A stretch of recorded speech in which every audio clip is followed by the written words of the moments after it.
5 minutes pour répondre à vos questions sur le coronavirus. Comme tous les jours, je suis en duplex avec le professeur Gilbert Deray. Gilbert Deray, bonjour. Alors, j'ai une première question qui est un peu technique.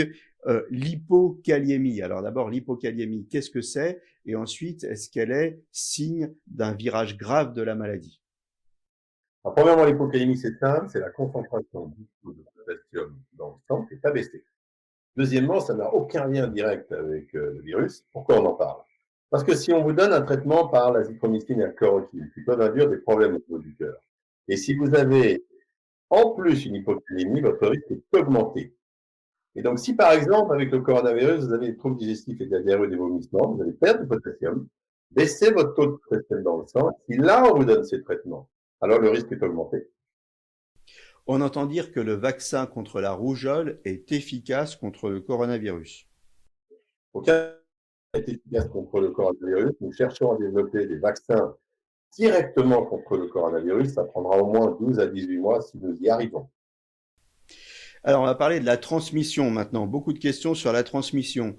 Est-ce que le corona se transmet comme un gaz par l'air? Alors non, le coronavirus se transmet parce que quelqu'un qui a le coronavirus et qui sera assez proche de vous va en fait poster et vous envoyer des gouttelettes qui contiennent le coronavirus. Mais on ne va pas trouver du coronavirus si vous sortez dehors. Par exemple, promenez votre chien ou votre enfant, vous ne risquez absolument rien. Alors, par exemple, Paulette sur Facebook qui nous dit si j'aère, le virus va rentrer chez moi. Elle a tort, Paulette. Non seulement à l'atome, mais c'est l'inverse qu'il faut faire. La pollution est toujours beaucoup plus importante dans une maison qu'à l'extérieur. Et par ailleurs, on rappellera que 60% des contaminations en général, mais celles du coronavirus en particulier, sont intrafamiliales dans la maison. Moi, au contraire, je vous conseille d'aérer encore et encore. Est-ce qu'on peut attraper le coronavirus en allant aux toilettes? Ça, c'est une question qui est extrêmement importante parce que le coronavirus, il a été retrouvé dans les selles. Il n'y en a pas beaucoup. On ne sait pas s'il est efficace. Mais il me paraît extrêmement raisonnable de faire très attention à l'hygiène. Donc, quand on va aux toilettes, on va évidemment nettoyer la cuvette des WC après. On va se nettoyer les mains avant et après. D'ailleurs, moi, je nettoierai aussi la cuvette des WC avant. On va tirer la chasse et quand on l'aura tiré, on se nettoie encore les mains. Donc, on prend des précautions d'hygiène majeures et on nettoie les toilettes dans leur globalité au moins une fois par jour. Beaucoup de questions sur les sèche-mains ultra puissants où on sent le souffle d'air remonter vers nous. Est-ce que ça peut véhiculer le coronavirus?